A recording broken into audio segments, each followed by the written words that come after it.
യുദ്ധഭൂമിയിൽ ഉറക്കം പോലും ആയുധമായിരുന്ന കാലം. സൈനികർ കിടന്നുറങ്ങുന്നതിന് മുൻപ് ഒരു പാത്രം വെള്ളം നെഞ്ചത്ത് വയ്ക്കാറുണ്ടായിരുന്നു.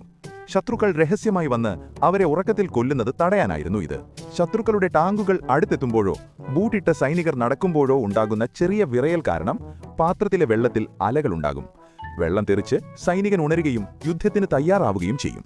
തലയിണയ്ക്കടിയിൽ ഈ ഗ്രനേഡ്. അമേരിക്കൻ സൈനികർ ഉറങ്ങുന്നതിന് മുൻപ് ഗ്രനേഡിന്റെ സേഫ്റ്റി പിൻ വളച്ച് അത് ഊരിപ്പോകാതിരിക്കാൻ ടേപ്പ് ഉപയോഗിച്ച് ഒട്ടിച്ച ശേഷം തലയിണയ്ക്കടിയിൽ വയ്ക്കാറുണ്ടായിരുന്നു. ജപ്പാൻ സൈനികർ പതിവായി ഒളിച്ചുവന്ന് ആക്രമണം നടത്തുന്നതുകൊണ്ടാണ് ഇങ്ങനെ ചെയ്തത്. ആക്രമണമുണ്ടായാൽ ഉടൻ തന്നെ ഗ്രനേഡ് എടുത്ത ശത്രുക്കളോടൊപ്പം മരിക്കാൻ വേണ്ടിയായിരുന്നു ഇത്. ഡയപ്പർ ധരിക്കുന്ന സ്നൈപ്പർമാർ. Vietnam യുദ്ധസമയത്ത് American സ്നൈപ്പർമാർ ഡയപ്പറുകൾ ധരിച്ചിരുന്നു. ലക്ഷ്യത്തിനായി അവർക്ക് വളരെ നേരം അനങ്ങാതെ നിലത്തു കിടക്കേണ്ടി വരും.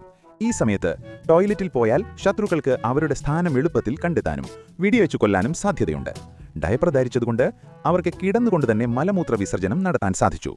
ഡയപ്പർ നനവ് വലിച്ചെടുക്കുകയും പെട്ടെന്നുണ്ടാകുന്ന ദുർഗന്ധം പുറത്തുവരാതെ തടയുകയും ചെയ്തിരുന്നു. വീഡിയോ ഇഷ്ടപ്പെട്ടാൽ സബ്സ്ക്രൈബ് ചെയ്യാൻ മറക്കല്ലേ.